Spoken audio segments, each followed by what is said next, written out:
nga xam ne ñëw nañu fii tey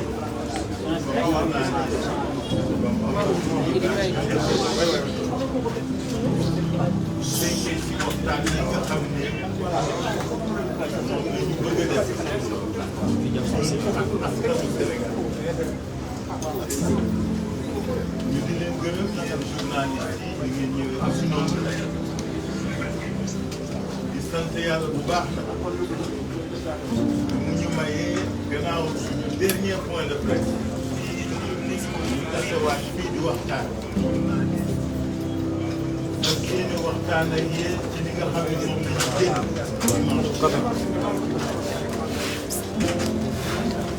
ñuy fàttaliku nii bala ñoo dem sa élection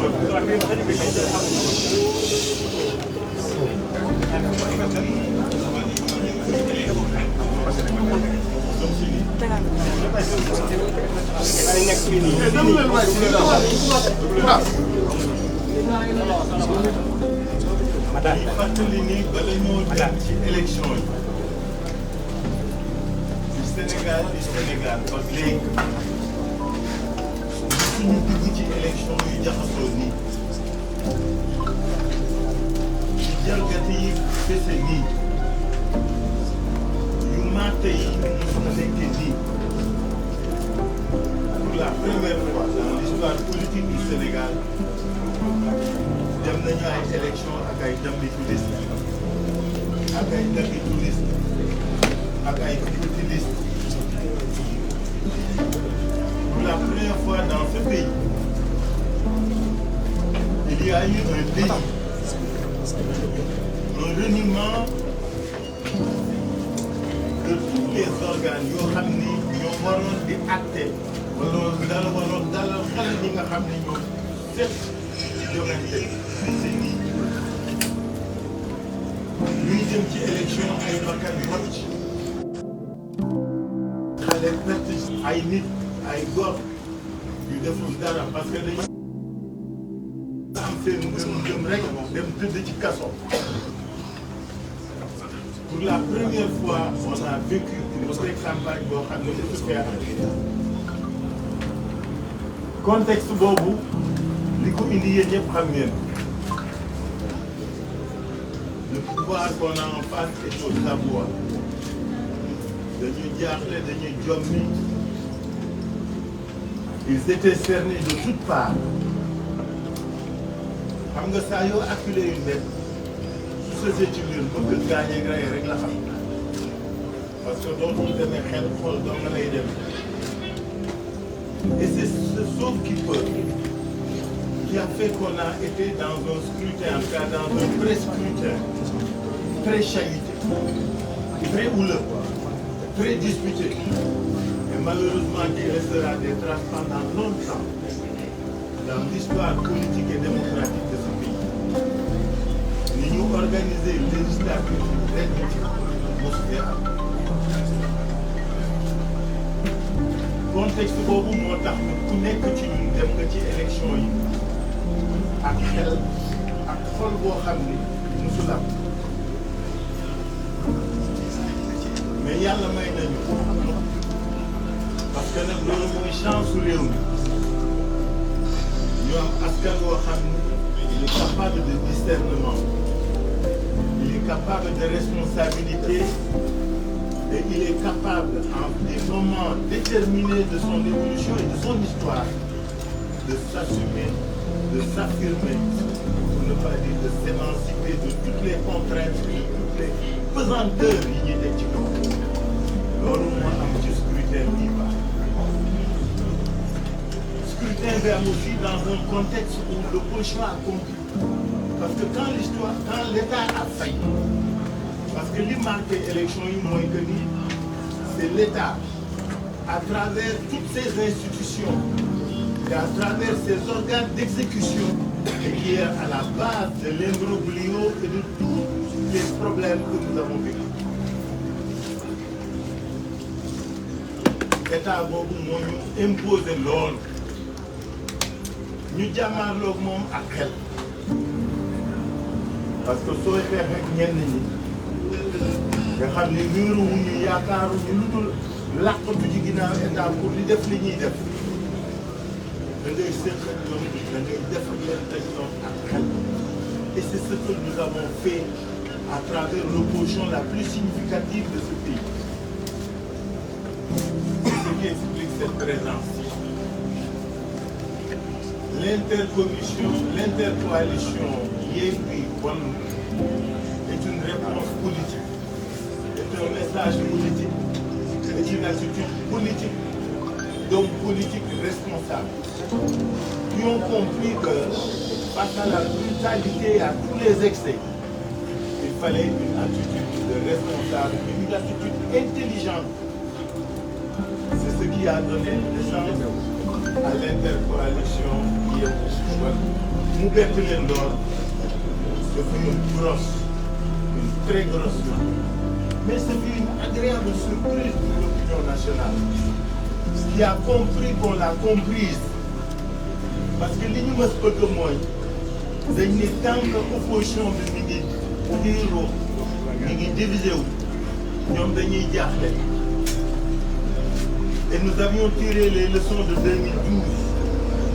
Nous avions tiré les leçons de 2017. Et nous avions tiré les leçons de 2009. moo tax Yewwi Wallu doon réponse boo xam ni moo ñu waral tey la satisfaction de askanu Sénégal bi ñu dem ci élection yi xel dem ci élection yi ak dëggal dem ci élection yi ak fermeté engagement yu mat sëkk. gis ngeen ni ñu defee campagne parce que pré campagne bi dund ngeen ko ay xeex la ay xuloo la ay nit ñu dee la ci ñàkk seen bakkan c'est des martyrs de la démocratie ñoo ngi jaal seen i wéyju ñoo ngi jaal seen i mbokk ñoo ngi koy jaal askan ñi ci tëj kaso des otages et des prisonniers politiques ñoo ngi leen di ndokkeel parce que kaso moom léegi day yokk la te du wàññi kenn ñi ci gaañu parce que y en a beaucoup de blessés ñoo ngi leen di mastaw mais lépp saurait été vain su fekkoon tey mbégte bi ñu yàlla may amul parce que tey nag dañuy sant yàlla dañuy sant askanu Sénégal parce que notre démocratie a montré sa maturité et sa capacité à s'émanciper d'un certain nombre de contraintes pour s'élever. Et c'est cette démocratie-là que nous fêtons avec la victoire de l'intercoalition Yewwi Wallu démocratique. Parce que coow leen wax ju bari yëpp loolu lañ doon bañ mais li yàlla def tey et qui est indéniable élection yi moom ñoo ko gagné. Les interventions qui vont suivre vont vous en apporter la preuve et la démonstration. ñoo ko gagné parce que dañuy sos wala dañuy sooke ñoo ko gagné parce que mel ñu ni ñenn ñi ñun duñu sos PV ñun duñu créer ay victoire. Nous sommes des gens responsables qui travaillons sur la base de principes, de règles, de textes, mais sur la base de faits et de preuves. C'est avec des PV normaux, issus du processus et non préfabriqués, que li ñuy wax li ñu wax. ñi ci tegu daañu ko wax li mu mën rek bëral Sénégal mooy dañu gagné te duñu nangu ku sàcc suñu victoire duñu nangu ku confisquer suñu victoire duñu nangu sax ku ñëw di ko jéem a limal wala gàttal. Notre victoire ne fait aucun doute ci kàttanu yàlla mais surtout grâce aux Sénégalais et aux Sénégalais ñu leen di gërëm di leen sant. Donc conférence de presse bi point de presse bi c'est pour vous expliquer lan la ñu am ak fan la ñu wekk li ñu wax. May féliciter bu baax les têtes de liste de Wallu et de Yewwi Wallu avec le président Wade, qui n'a plus rien à prouver, mais qui par son engagement nous montre qu'un combat pour la vie, c'est un combat de conviction et de foi. Et le fait qu'à l'âge où il en est, qu'il soit capable de venir s'investir, de parler aux Sénégalais de démocratie, de développement et de liberté, c'est de aussi féliciter, de rendre hommage à notre tête de liste nationale Yewwi, Ousmane Sonko, qui a fait une très belle campagne. N'en déplaise aux autres, parce que l'on y voit tous nos problèmes. Les gens d'en face ne voulaient pas de nos leaders, ne voulaient pas de nos responsables dans cette campagne. La seule chose qu'ils ont oublié, ou qu'ils n'ont jamais connu, ou qu'ils méconnaissent, c'est que Yewwi, si suuxa bi la nekk, gëm-gëm la, projet la, yéene la, yaakaar la, bëgg-bëgg la, mat la,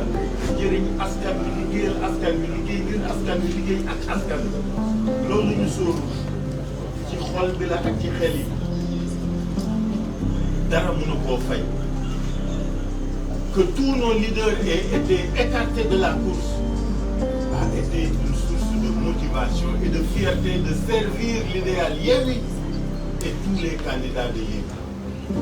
C'est la raison pour laquelle des hommes comme Barthélémy et tous ceux qui sont derrière nous méritent d'être félicités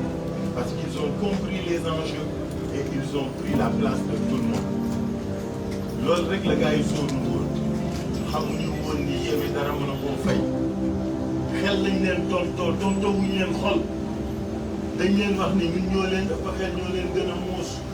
soo amee doole wala ngay jëriñoo doole jàmbur doo réfléchir lu bari looloo leen dal su ñuy woon tey je suis sûr que si c'était à recommencer ils n'invalideraient jamais notre liste parce que li ñu Sénégalais yu war ren ci taxaw ci adhésion ci contenté ci mbégte ci engagement mënuñu leen ko fay yal na leen ko yàlla fay. Au nom de l'intercoalition ñoo ngi gërëm askanu Sénégal ci loolu nga xam ne defal nañ ko Wallu ak Yewwi ci adhéré ci fi ñu leen bokk ci adhéré ci taxawal démocratie boobu mooy première leçon. Deuxième leçon bi mooy ni campagne bi ak élection yi demee ci ngeen na mu demee rafet na lool. Que ce soit la campagne de Wallu, que ce soit la campagne de Yewwi, ce fut une adhésion populaire sans faille. Avec peu de moyens nag fay ñu kenn dara joxuñu kenn dara c'était massif c'était populaire c'était animé mbégte rek nga ciy jël. ñetteel bi mooy dañu amoon projet. demuñu ci élection yi naan nit ñi wote leen ñu ngir lii dañu ni un autre Sénégal est possible.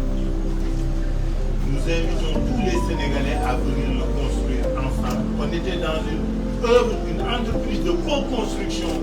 d'un nouveau pays, d'une nouvelle nation, d'un nouvel État et d'un nouveau projet économique et social qui promeut le Sénégalais et uniquement le Sénégalais, entièrement le Sénégalais.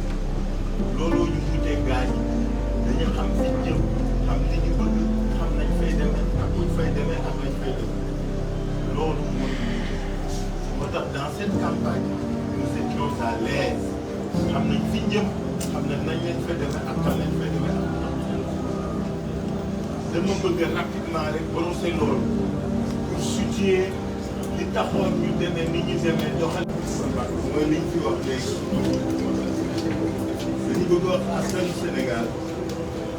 am na loo xam ne kenn du ko nangu te mënu fexe ñetti exposants yi wax nañu ko léegi depuis quelques heures ñoo ngi ñuy yëgal ni am na ay PV yu ñuy créé am na sax yu ngeen gis am na ay tentatives de falsification de PV am na ay corruption soppali ay PV mooy wax askan wi lenn rek ñun ñu ngi yor suñu PV yëpp xam nañ ni ñoo gagné xam nga ñu wóor mooy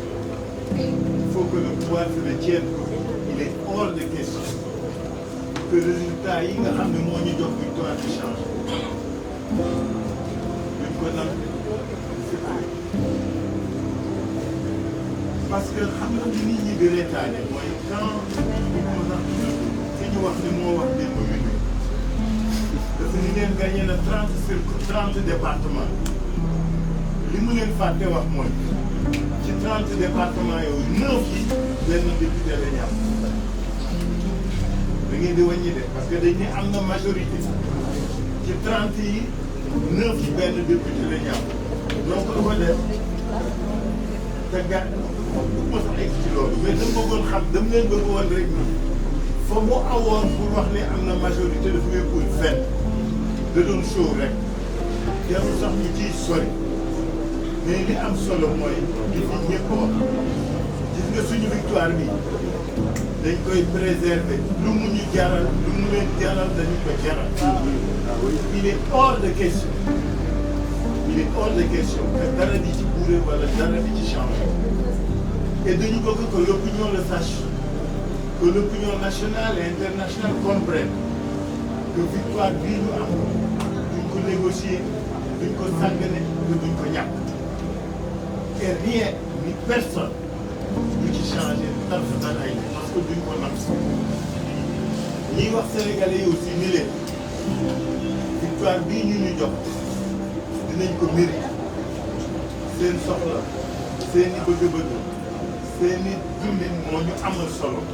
li ñu wax ci campagne bi loolu la ñuy def may jeexale rek ci gërëm leen sant leen mais di leen wax ne on doit rester vigilant gis nga fii ak ñetti fan yi di ñëw commission départementale yi tey la ñu war pare commission nationale bi am na ñetti fan faut qu'on soit vigilant pour que ñu défendre suñuy vote yéen askan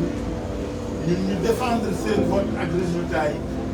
mais pour que kenn bañ soppali résultat yi et que nag may attirer attention kilifa yi muy kilifa diine kilifa aada képp koo xam ne kilifa nga ci Sénégal ni ëllëg si biir lu fi am rek ce sera la faute du pouvoir de Benno Bokk Yaakaar parce qu'il est hors de question qu'on se laisse voler notre victoire lii ñu leen fi wax su yokkuwul mënul wàññeeku donc nous vous donnons rendez-vous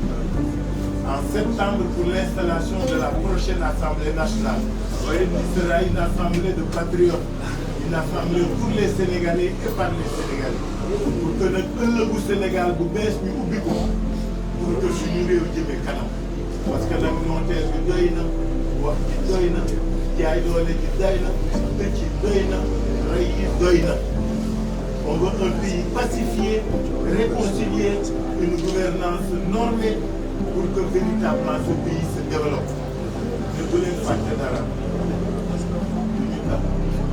du ñu ragal du ñu bàyyi dara jàll. Cette victoire-là, elle est acquise et elle ne changera pas.